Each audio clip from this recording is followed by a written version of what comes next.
Welcome to Politics Done Right. I am your host, Egberto Williams. This is the progressive program that will take the mystery out of politics. This is the program that will encourage you to make sure government becomes we the people. Whether you are liberal, conservative, or otherwise, you get to air your point of view.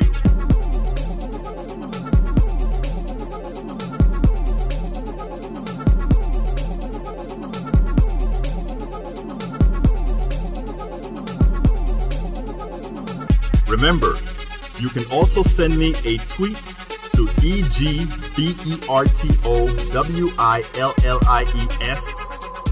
That is, at Egberto Williams. Let us engage.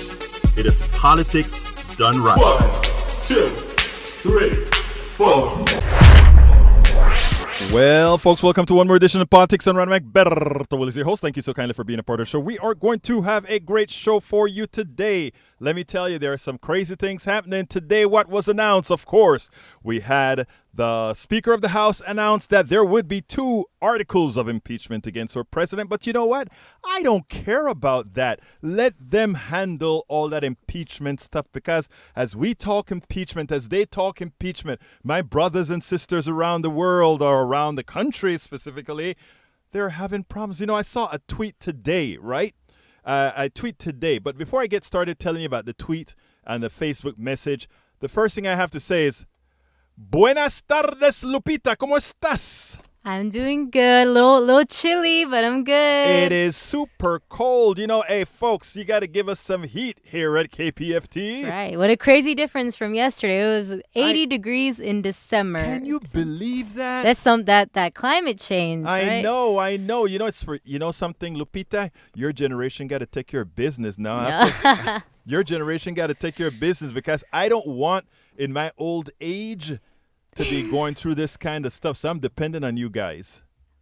I don't want my, still young. I mean, because, I know. 30s, 40s, I know. I don't want to go through that either. I know. So that's why I said I'm dependent on you guys, man. You know, you Got guys are the you. smart ones. Anyhow, folks, we're going to have a great show for you today. But before I get into the show, let me start telling you. I got a little Facebook message today, right? And it said, the economy is doing great. All these things are happening great.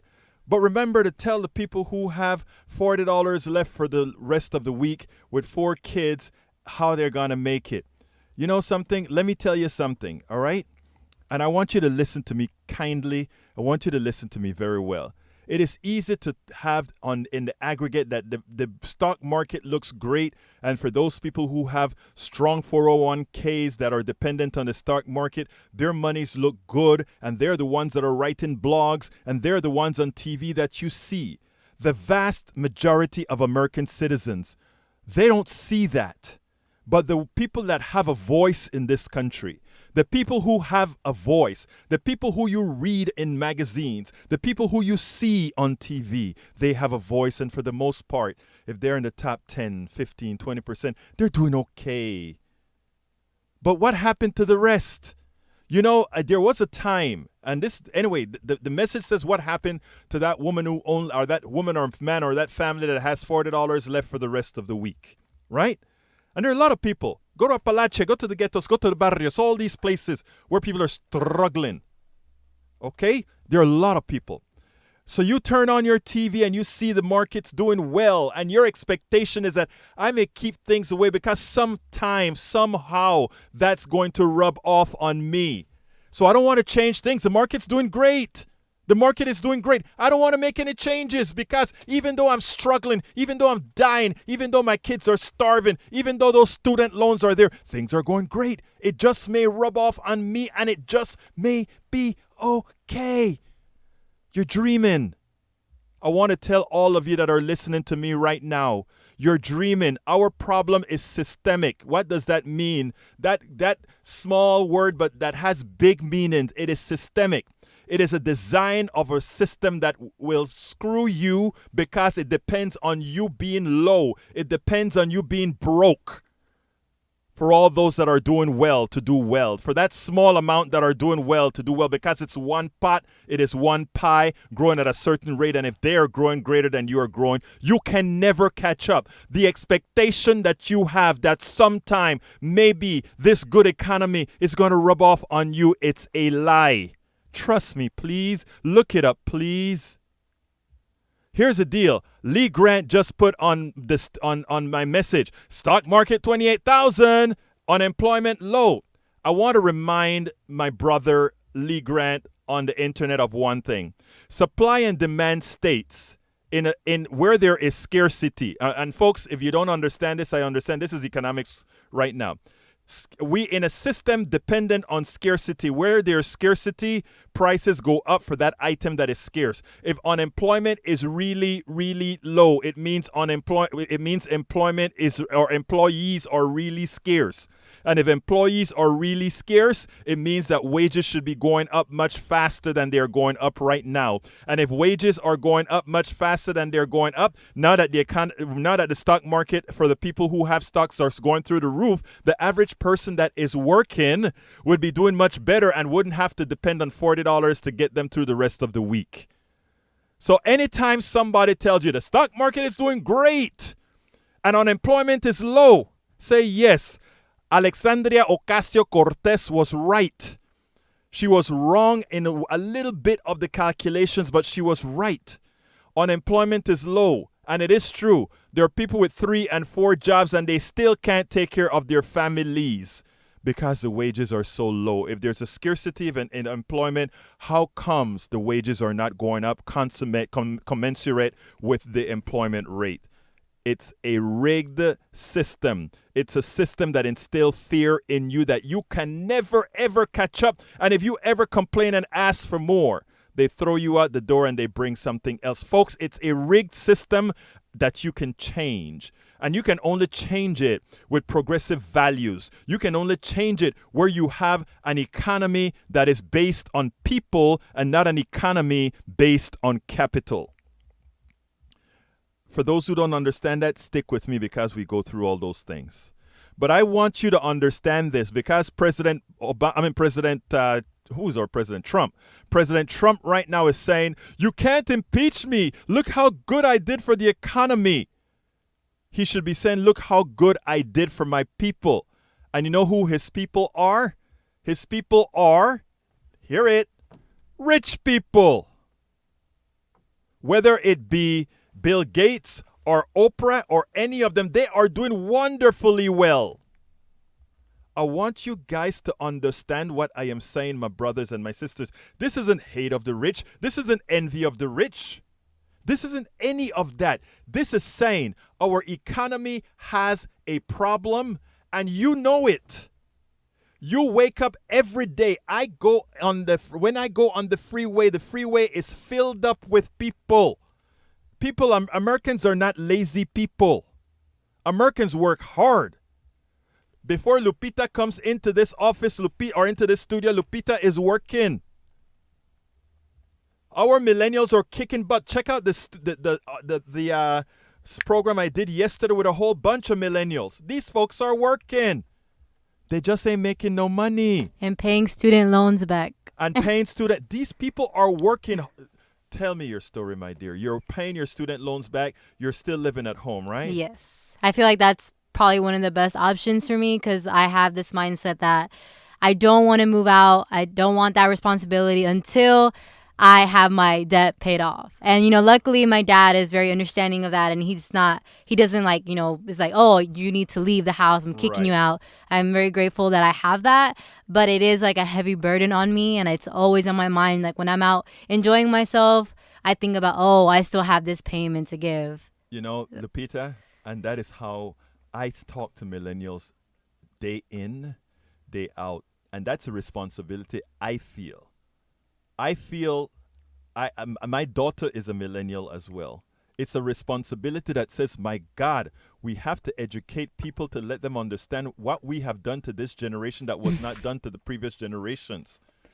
And people get mad. Oh, you're being ageist. Or no, that's not what I'm doing. I'm saying we can fix the problem now. Let's fix the problem. Don't call it lefty or on the fringe. Say, let's fix the problem. Lee Grant is still harassing by saying, oh, but the wage growth is 3.8%. Now, let me tell you something, my brother. If I give you $1,000 in wage growth, if I give 10 people and I said I'm going to give a wage growth of $1,000, but that wage growth is $900 for one person and $100 for the other 9 people, the wage growth is still 3.8%, but the greater amount of that percentage doesn't go to the average American citizen. Lee Grant, stop trying to defend, my brother, a system that has failed. Let's be honest. Until we are honest, we will not fix the problem. Until we are honest, those people those boomers and those older Gen Xers who have these wonderful millennials still living at home. Yeah, and that's why I know there's like this common report that says millennials aren't buying houses, they're not having kids. Right. But because a lot of people, I mean, I know I feel like I don't want to have that responsibility on my plate until I am debt free.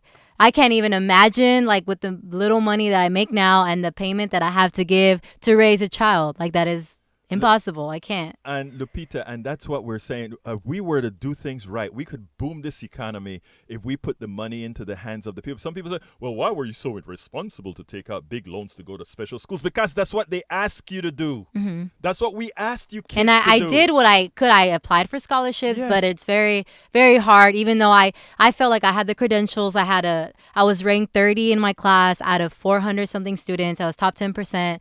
I was involved in school activities. I did all I could do, but it's just very competitive to get scholarships. And, even going to UH and going to a local school and living at home and not paying housing, tuition is still expensive. So even with that, I still had to take loans out. I did get grants, but thankfully I did have some grants. But even then, I still had to get loans out to cover the rest of the costs because the grants aren't enough. Your testimony speaks millions, and this is what folks must understand, because a lot of people are just having this stuff in silence. In other words, a lot of you hear, oh, they're not doing X, Y. There is a reason why. There is a reason why, and as a human, understanding what's going on, that is what we have to do. That isn't the program today, but the reason I kind of detoured on that today, Lupita, is when I got that message, it kind of, there's times that you get a message that just touches the heart, when it just says, Definitely. wow, all these things are happening. Wow, the stock market is booming. And you see all these great things, and then you say, but look at all these people some of them personally. They'll never see that.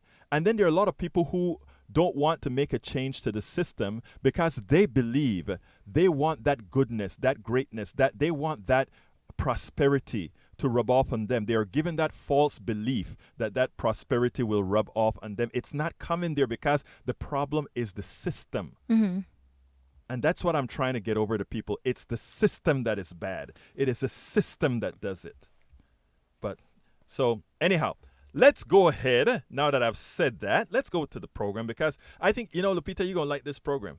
I'm looking forward to it. The title of the program is It is Time for the Face of Leadership to Change in America.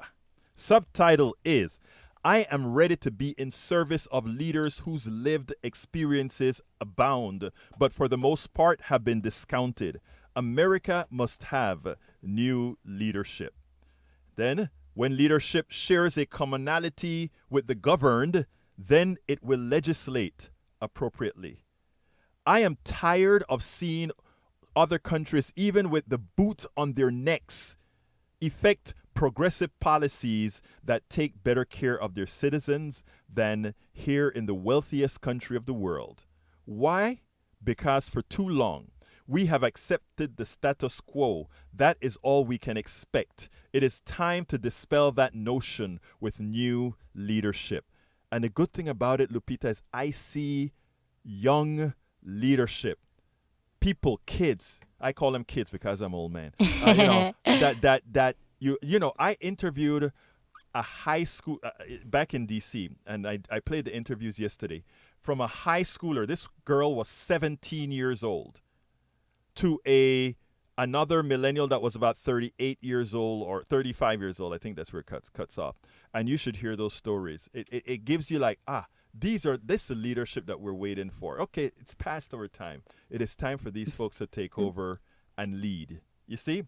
But before I get to the program, I want to remind all our listeners that KPFT is a bastion of intelligent voices and programs. As a political activist myself, my favorites are Think Wing Radio with Mike Honig on Mondays at 3 p.m. And of course, there's Open Journal with Dwayne Bradley and crew on Mondays at 6 p.m. And then there's, of course, Jazz Latino Afro-Cuban Latin Jazz at its very best, hosted by Juan Flores and me occasionally. I was actually here for the end of the show this week. And who is you? Lupita. Lupita. I made it for the last 15 minutes. Well, you know what? They heard your voice, Lupita. I did my goodbyes. You did your goodbyes. There you go. And that's Tuesdays noon to 2. Tuesdays noon to 2. And then, of course, right after this show, Gener Asian Radio, a weekly radio program featuring an eclectic mix of Asian underground, Bagra, Bollywood, funk, Hindi, Rai, where ancient sounds meet future beats. It's a music that I go home with when I'm in my car heading back to Kingwood and having to handle that traffic. It makes my day. And when's that again? That's 4 to 6 p.m. So it's right after this show.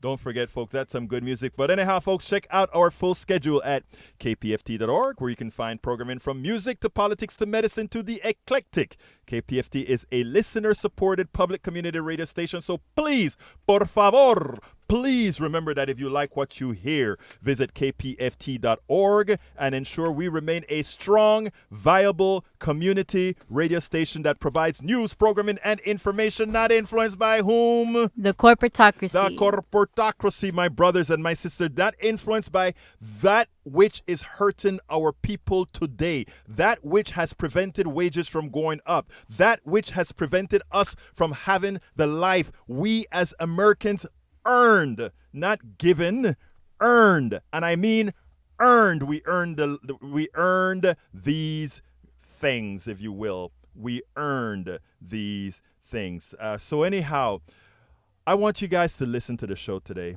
I want you to listen to the show all the time, right? We do the show every day here at KPFT and, of course, on the internet. But, folks, do you know what time it is? It's time for the weekly blog post.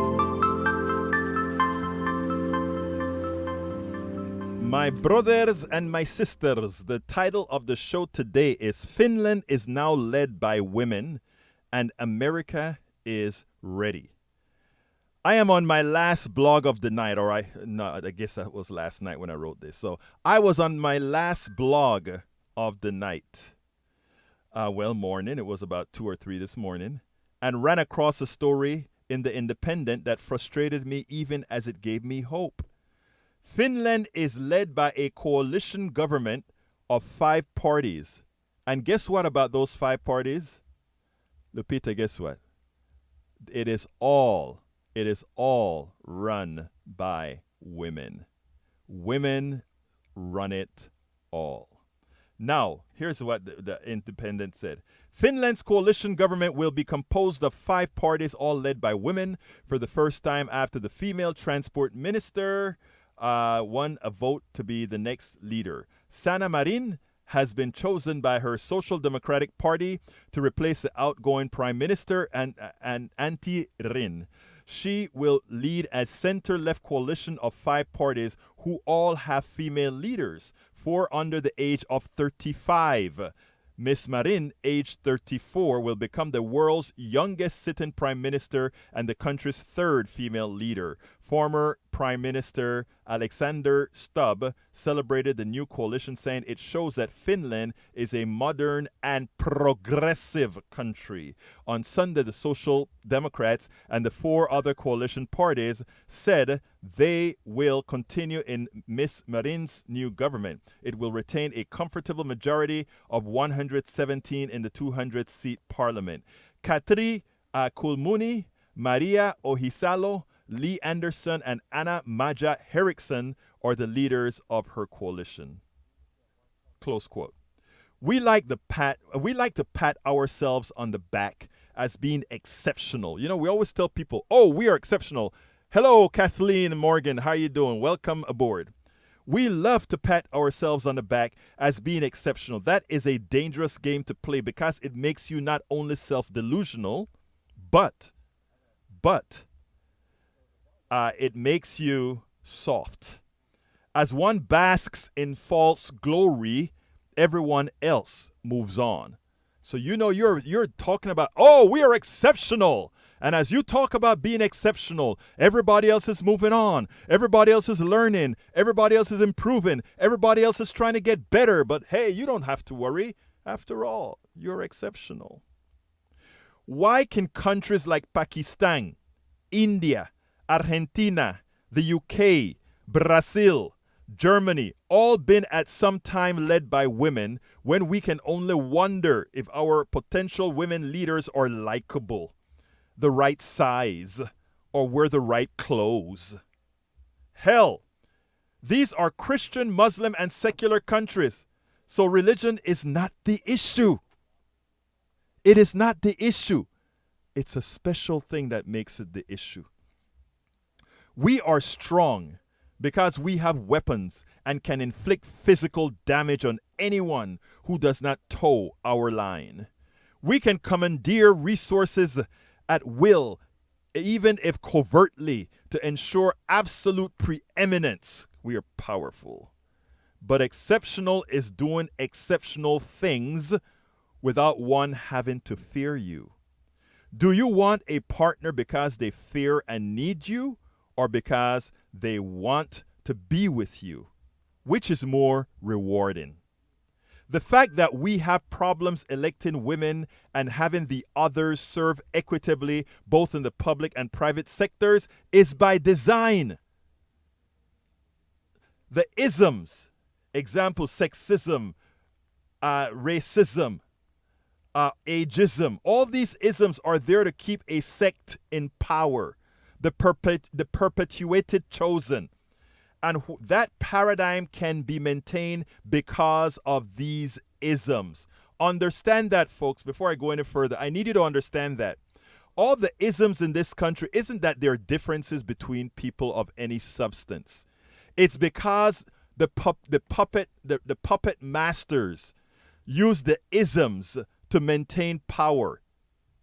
And the isms of sexism and racism and ageism and all the other isms are designed just for that. In America, we have perfected the isms tool that we can dial up at any time to maintain the status quo, an economic and social system purported to be a meritocracy that is in reality is but a facade. The meritorious and sometimes the not so meritorious must just get in line to be chosen. So don't sit down and think that, oh, I am so good at what I do, I'll be chosen because I'm good. Because you're not. You're chosen when you're needed to be chosen for a particular level. And that's it. There are a lot of people out there that are good enough. But only the chosen makes it. Only the chosen makes it. Folks, I need you to really understand these concepts, my brothers and my sisters, because only when you understand these concepts can we move forward, right? Because we realize that we are being played. We realize that it's a con. We realize our system is a con designed. And it's all automatic now. It's an automatic pilot. So you don't have somebody who goes to school to learn this stuff. It's just automatic now. It's a system that's an automatic pilot. When a woman gets out of her place, we know how to bring her down. When somebody of a different race at a particular time get out of place, we know how to bring them down to size. That is what we do. And it's all to maintain the status quo. I need you to get it. Because only when we get it can we unite all of us and really go at who, what the culprit really is. Other countries don't have it so systemic, but it's there for all Western countries who have a particular structure designed. The Scandinavian countries kind of help out a bit with their social state, right? But it's still there as well. There has to be a paradigm shift. And when I say we need new leadership, and when I said leadership from those who've been there, Okay, I want. Hey, Daniel Ledo, I'll talk about that afterwards. I love what you said there because it's important what you said, Daniel Ledo. Anyhow, in America, we have perfected the isms. Anyway, we need a new group of leaders with a completely different mindset. I think it starts with women. I take a lot of heat for gradating identity paid relative to women. But I think, especially here in America, history is probative. I won't go into detail right now as I'm sleepy and must go to bed, but how different are the black church and white church utter degrading or dismissal of women, with love, of course, and the perpetrators generally have penises with Stockholm syndromed accomplices. I am ready to be of service to a new set of leaders, and I would not mind assisting my young American progressive heroes who combined intellect outstrips our current administration in its entirety. So good night, folks. Actually, good afternoon, folks. Welcome aboard. Folks, the telephone number is 713-526-5738. Again, that number is 713-526-5738. And we are already talking about these things online because some people are saying, according to Daniel Ledo, I sound like a guy who couldn't make it in business and is now bitter. I don't know how many of you know my story, but you can look, I'm not too hard to find on the internet. No, sir. I had a very successful software company that I chose to leave. Again, I haven't even left it completely. I just stopped doing any work in it. All right? So no, I didn't become a full-time activist because, oh my God, I couldn't make it because of business. I did very well in business. And the truth of the matter is, it is what gave me the foresight, not the foresight, it's what allowed me to start this with a buffer with the expectation that eventually it would be self-sustaining. So no, sir. No, sir. Let me tell you, you can simply look it up, my friend. Just go look it up. You can actually find it. It's not like it's hidden or anything like that. But anyhow, folks, 713-526-5738. 713-526-5738 is the number. All lines are available right now. Anybody who wants to call in, we don't have any calls yet. So anyhow, let's see. Bruce Davis says, hey, brother from Portland, Oregon. Welcome aboard, Bruce from Portland. Welcome aboard, Lee Grant from, I don't know where you're from, Lee. And I think I know Daniel Ledo is from Kingwood, Texas. My brother conservative who just, he follows and he enjoys harassing. Anyhow, folks, what the main topic that I wanted to cover is how we use our isms, our systems here to control. And what happens is we have a tendency to believe, phones ringing, we got a tendency to believe that somehow we have more control than we have. Okay, let me take line one. Hello? Yes, go on in, sir. Hi there. We're having a Praetorian moment. If anybody studies history, the Romans, they had the Praetorian Guard, right? Kind of equivalent to our CIA. This was the personal guard of the emperors. They were the highest level. They started off over the course of the Roman Republic as just being an elite guard. Mm-hmm. But they wound up after, hundreds of years being the people that selected and eliminated, murdered the emperors and, brought in new emperors. And so there's a lot of parallels to the CIA, if you want to consider that, that they possibly had something to do with Kennedy's assassination. Mm-hmm. And right now, as we're looking at these impeachment hearings, we're seeing that a lot of the people that are testifying are State Department people, right, that were very upset, over the course of the Trump administration, mm-hmm, about him, basically not populating the State Department. Right. Basically taking its, the wind out of their sails. And so, even though the CIA are direct employees, technically, mm-hmm, of the executive, they're a State Department apparatus. And they work very closely overseas with all the, State Department people. They're kind of like the armed wing of the State Department, doing all kind of covert stuff. And so I see this as, when you look at these hearings, you see a lot of current and former CIA people. Some of them are now Congress people. Right. And I think that the reason why they didn't go after Trump early on with impeachment, I think they just kind of like were laying traps not just for him, but for all the people around him. Just kind of like letting them step in it. Basically gathering evidence. And now it's going to touch not just Trump, but like everybody that Trump touches. What is so interesting? I got a message today over the internet, right? And this guy, I think his name is Lee, on my Facebook post, and he said, "Mark my words, there are things that they have hidden that they just haven't released yet, and when the thing comes in the Senate, wait for some unsealed recordings, etc., etc." So I don't know. That's what he said. We'll see if that turns out to be true. Well, sure. I mean, this is a game. They're not showing all their cards at once. Right. And it plays out. Right. Anyway. Well, no problem, my brother. You have a good one. Nice hearing from you. You bet. Cheers. Bye. Take care, buddy. Okay, let's go to line 2. Line 2, just say hey, and I'll be able to say, what's your name? Hey. Yeah, what's your name? Todd. Todd, talk to me.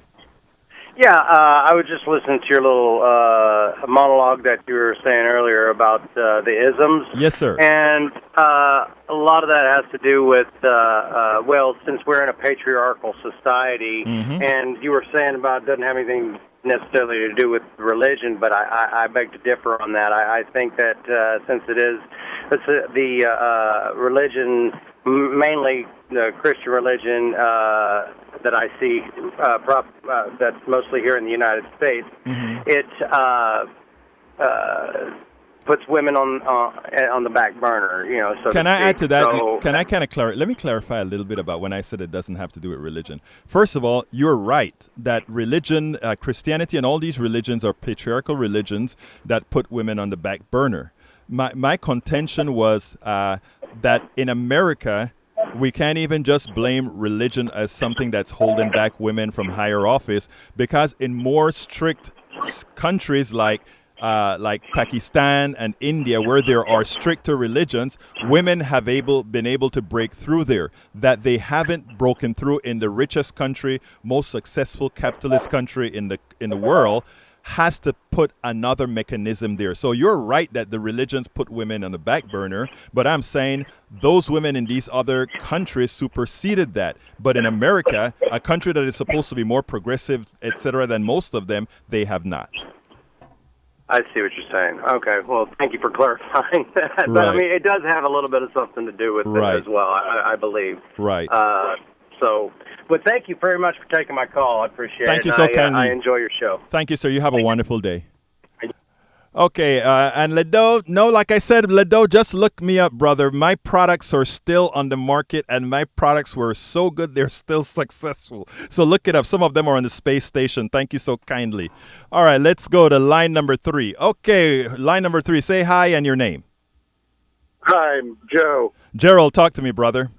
I had a question about why are the people who would most benefit from, like, Bernie Sanders or Elizabeth Warren so ready to not vote for them and vote for Trump? Because it's crazy to me. No, it's not. It's not. Let me explain, sir. Okay, I'll hang up and let you explain. Yeah, here's the deal.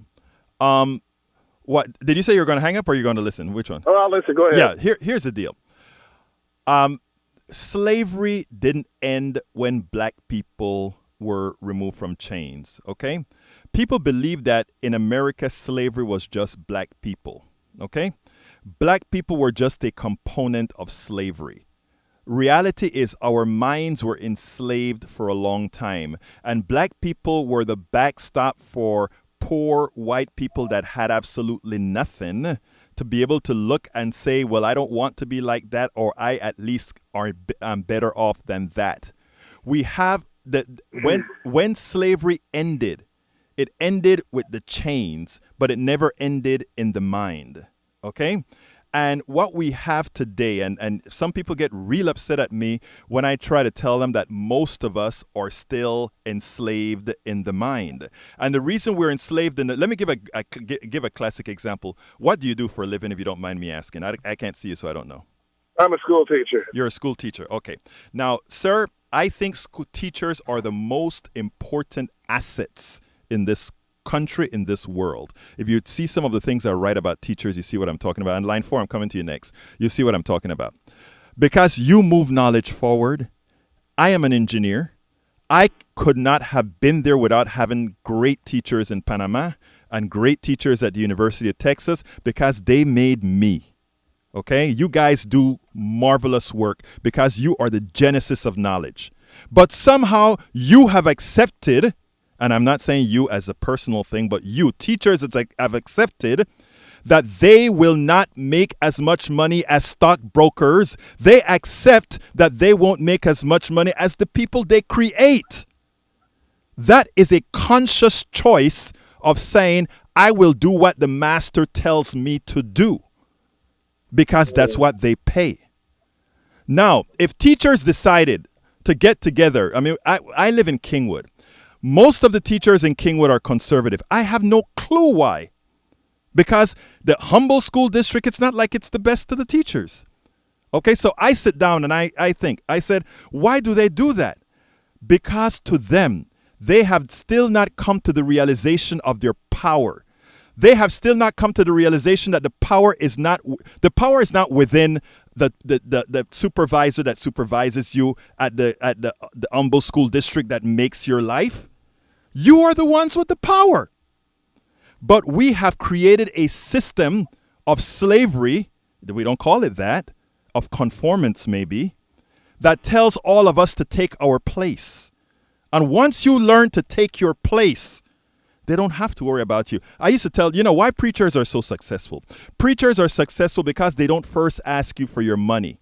They ask you for your mind. And when they have your mind, they get a whole lot more than your money. Does that make any sense?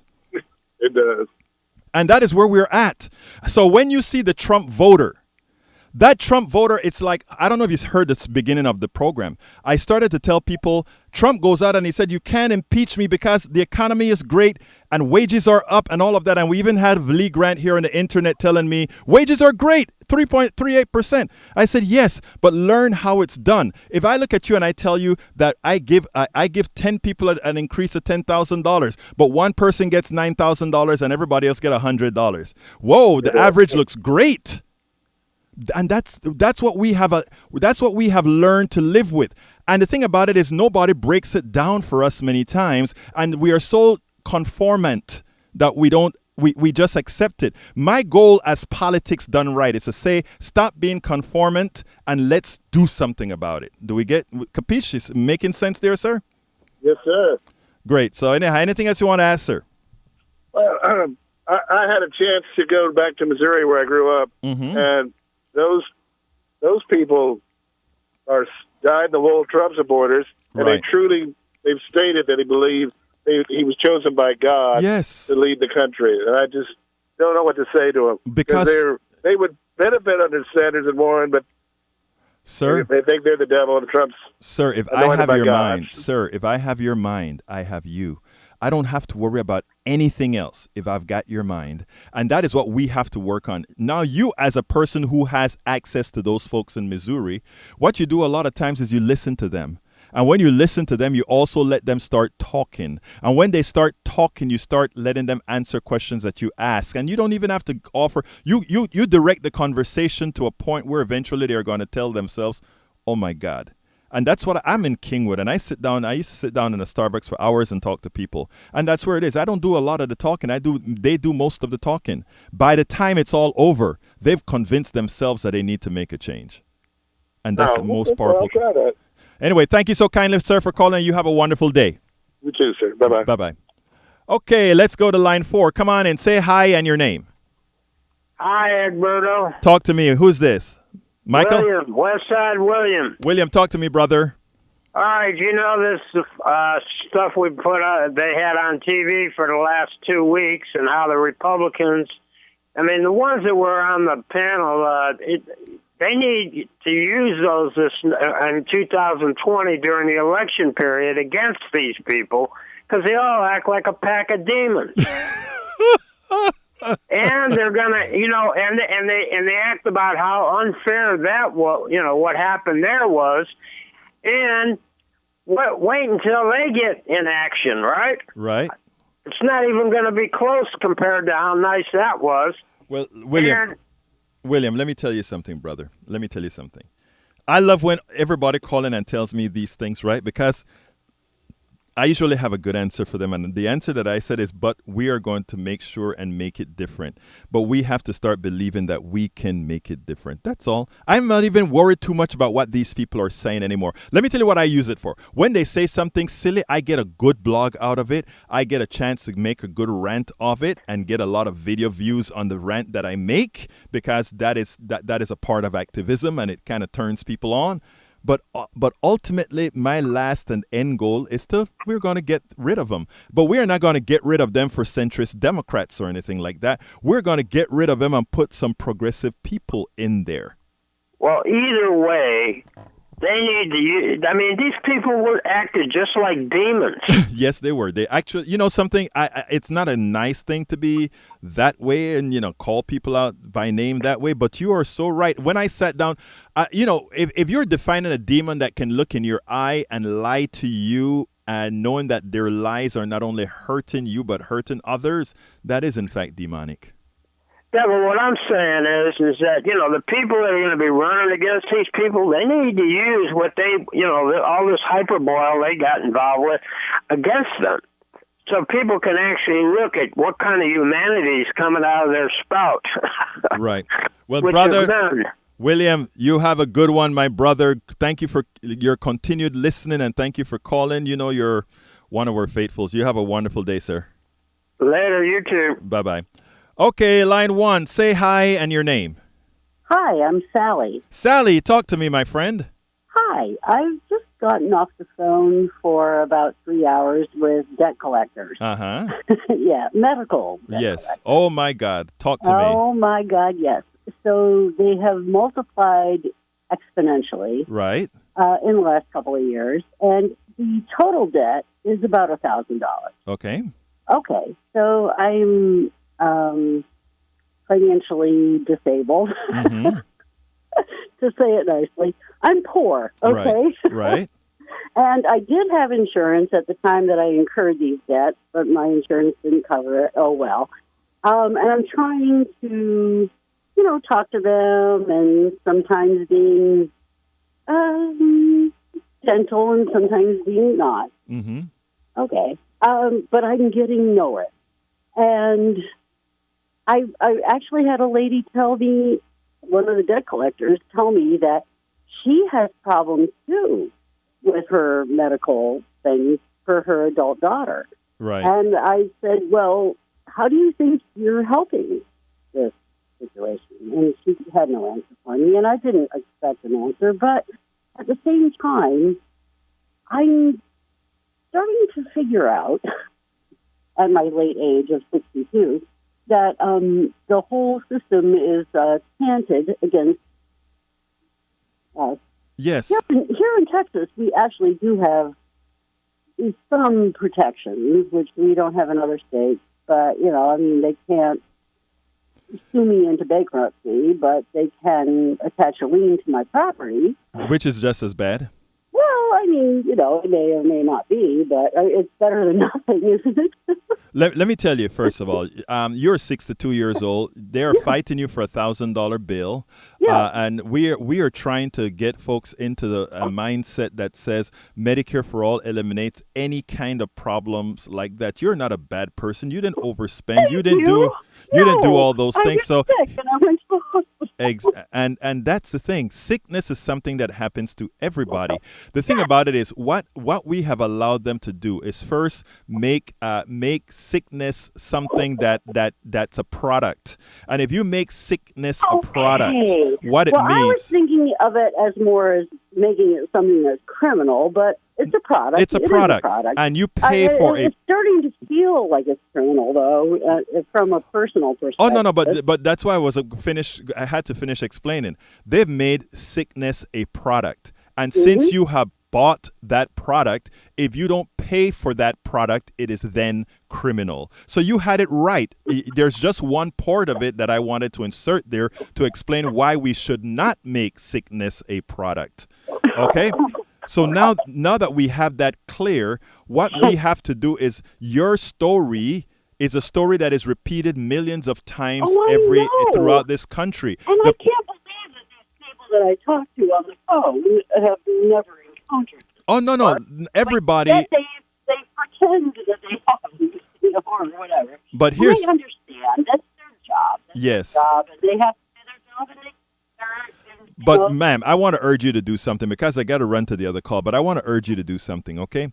Your testimony, your example is what millions of Americans go through in silence. They go through and they just say to themselves, how do I fight through this? I worry about this. I go to bed thinking about this. I wake up thinking about this. I just think about this all of the times. That stress in itself makes me even sicker. Now, you have to turn that in. Right. Now you have to turn that, ma'am. This is what I'm trying to tell people, everybody who's listening to my voice as well. You have to turn those realities into action. In other words, you have to turn that into, I don't care who you are with. Your experience must be explained to others, whether they're listening or not, so that they can understand Medicare for All solves these problems and it gives you some humanity again. I got to go. Yes. Thank you so kindly. You so much. You have a wonderful day, ma'am. You too, sir. Bye-bye. Bye-bye. Okay, line numero 2. Come on in. Say hi and your name. Hello. Okay, come on in, sir. MOD? MOD, talk to me. Well, I wanted to talk something serious, but first serious was just, the two hearings last week with Maxine Waters' inquiry why the New York Fed is able to do what they did in 2008, September, when the repo markets broke, Alberto, and as of last week, $3 trillion. It surpasses actually September. Actually, last week they had to throw $200 billion into the repo market. No, they're throwing hundreds of billions of dollars almost every other day. Right, but I'm saying last week they did $200 billion. I read it. Go ahead. It's past $3 trillion actually right now. Okay, go ahead. But let's be silly. I heard demons. I heard from God. All right, I'm getting close on time. Guess what? No, because buddy, you want to talk? I can talk, right? Yes, sir. You're right. Go ahead. All right, cool. So, what affiliation do you think Kirshner has with the Trump family? Look, the truth of the matter is, I don't care. I just want. Okay, well, let me just give you my response on it, and you can let me go, Berto. Okay. So, the funny thing about these demons and these God-sent people is, Kirshner's Alpha Mahler, it's called the Chalabad. It's properly pronounced, it's called Shabbat Halahavich. And this is a very old mafia. I'm not going to say what country they're from, but I think you know what I'm alluding to. And you know what they do, Roberto? They believe that Vladimir Putin and Donald are the next messiahs, and they're promoting them as such. So for your audience listening, ask them to look up Chabad Lahafovich, Jared Kirshner's Alpha Mahler, and let them see what that's all about. Okay? All right, MOD. You just said it. They'll look it up. All right, let's go to line number 3. Come on in. Say your name and hi, please. Hi. Your name? This is Ray. Ray, talk to me. I was listening to that gentleman earlier. They were saying something about Trump being chosen and so forth. There was an article, I don't know if you saw it, but an article in the paper a few days ago that Perry saying that Trump is God's chosen one. Yes, I wrote a blog about it. Yes, sir. Well, I also wrote a little piece to the editorial paper, to the editorial section about if it's chosen by God, is by an antithetical God entity, which would be Satan, which would make Trump the Antichrist. and I submitted. I don't know if it ever printed out, but there. And I got to put not in a Houston paper that you can forget. You have to send that to Politics Done Right. We'll print it for you. Okay, I'll do that to you. Thank you, brother. Thank you, Ben. Have a good one. Bye. All right, let's go to line 4. Come on and say hi and your name, please. Hey, this is Brad. How are you doing? All right, Brad, talk to me, brother. All right, tell that Sally she doesn't really have much to worry about, okay? Most likely they're not going to go after her. You know, she has 7 years bad credit, but after 4 years, she doesn't have to worry about it. And they cannot put a lien against your property, only your bank account, okay?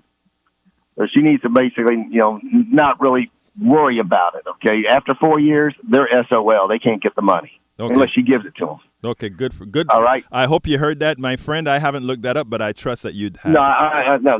The second thing is, perhaps if we had women that were like Margaret Thatcher instead of Hillary Clinton and Sarah Palin, we would probably have a female president. All okay? right. Let me just say one thing, because my thing with Hillary Clinton is Hillary Clinton tried to win like the standard neoliberal man, okay? And that on top of being a woman in America created a bigger problem, but we must remember that she won. Okay? She won.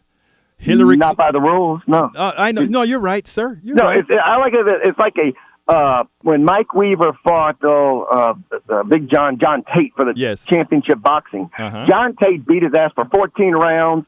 15th round, Mike Weaver, one punch, knocked him out. Right. Okay? You're That's right. how the rules are. Hey, okay? That's how the rules are.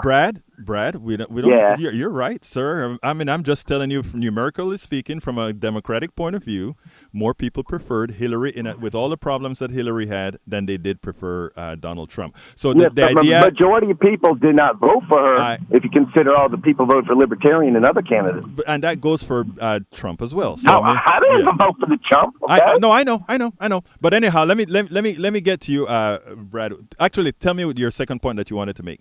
No, another thing is a lot of people that are just take Jerry Falwell's son, who just loves Donald Trump. Yes. Jerry Falwell might have thought Donald Trump was the Antichrist if you think about what the book of Revelation says about the Antichrist. So 2 generations ago, a lot of religious leaders would have hated Donald Trump. No, I mean, you're right. You're right. Now, the topic of the show today was about women, and I'm glad that you brought that up. But I just love the crop of young women from Katie, whatever, from California, who is great on finances, to Alexandria Ocasio-Cortez, who is darn good on economics, as well as Ilhan Omar. I am so happy that we have strong women. That one that resigned because I don't want to call her sex free, because I think we need more congresswomen. Yeah, you're talking about Hill. Yes, I thought she was wonderful. But my thing is, she's trying to say it was men and misogyny and all this stuff. Yes. Yet it was not. It was the House of Representatives rules of which she voted for. No, well, actually, that's not. Nancy Pelosi tried to get her to stay. She tried to get her to stay because she hadn't broken the rules. Remember this? She said that was a lie, and they would have investigated that. She said she wrote a hell of an op-ed in the New York Times. If you can find that, it's a Sunday New York Times. Please read that. I mean, it's a touching piece that she wrote. But why did she quit?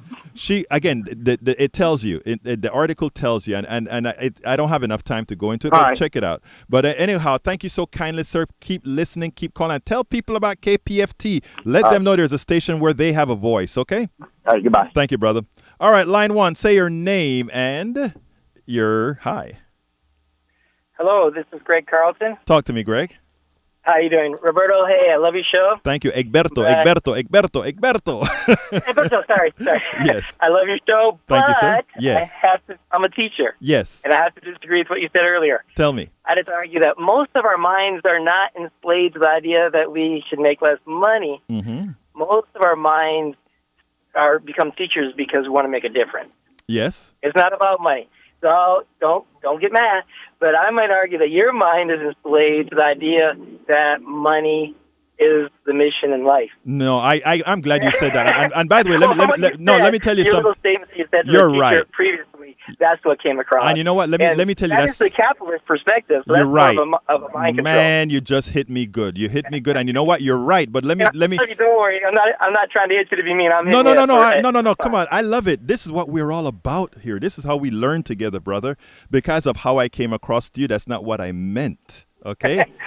I knew that, but I just wanted to clarify. I know, that. but let me tell you something. Because my daughter My daughter's in med school right now, but my daughter taught before she went to med school. Kids love her. She loved the kids. She did it for little money, even though she could have gone with a master's and worked in a lab, made a whole lot of money. She did the school thing first, okay? But here's the thing. You're right. A lot of people, just like there are a lot of docs, she's the kind of doctor that she wants to be. She said she doesn't, even though she's specialized in something, she doesn't want to be out there making a lot of money. She wants to be in the neighborhoods where they need doctors and most where doctors don't go. That's what she says. Okay? So I understand what I have a master's degree in sociology, and I teach high school. There you go. I just want to be a catalyst and help stimulate social change. And that's so important. What I was trying to get across, right, is that I understand it's not about money, but the thing of the matter is, if you're using money to do your when you're going to say, hey, I want to fix up my classroom, and you have to do it out of your pocket, it's denying services to your own kids if you have kids. It is denying a betterment for yourself. So I'm not doing this from a capitalistic point of view. Yeah. I'm doing it from the point of view that says you should have life so much easier compared to those people who you put forth in the market. Oh, no question about it. I agree with that totally. I mean, I would work for more money too, but I really honestly could not motivate myself to go to work to make money for the man. Brother, I understand that. I want you to know, because I need you to know as a listener, and for me who comes across, when I come across in that manner, I want to make sure that folks don't think it is about money and some capitalist side in me, because if you take a look at my life, I've given up a company that was making money to do this. So I understand what you're saying. But at the same token, what I want to portray to Americans is a lot of people work and take what they take because they believe that's all they're worth and that's all they deserve. And what I'm trying to get into people's minds is that you're worth so much more. That's all. Yeah, well, and we always say in the teacher world, it's when the students come back and share with us what they have done, and how we impacted them and stuff. That's really our real salary. Right, there you go, brother. And you know what? It's funny that you said that, because somebody asked me the same thing the other day, and they said, "What do you get out of it?" Because you have all these friends that you used to go out with, and when you could spend an unlimited amount of money, and they asked, "What do you get out of it?" And I told them, when you get I got a letter from a woman who didn't have health care for her kid. And when they found out that they actually qualified for Obamacare after listening to my show and me telling them that they couldn't refuse them, she sent me an email and saying, "Oh my God, I don't know what I would have done if I hadn't listened to you." And then the feeling that you get into when you get those types of emails, or when you get those kinds of texts or whatever, it's just amazing. It is. Thank you so kindly, sir. I got to go. I got 10 seconds. You have a wonderful day. Okay, brother? Okay, you too, brother. All right. Now, folks, this is Politics Done Right. My name is Egberto Willies, and you know how I end this, baby? I am what? Out! Welcome to Politics Done Right. I am your host, Egberto Willies. This is the progressive program that will take the mystery out of politics. This is the program that will encourage you to make sure government becomes we the people. Whether you are liberal, conservative, or otherwise, you get to air your point of view.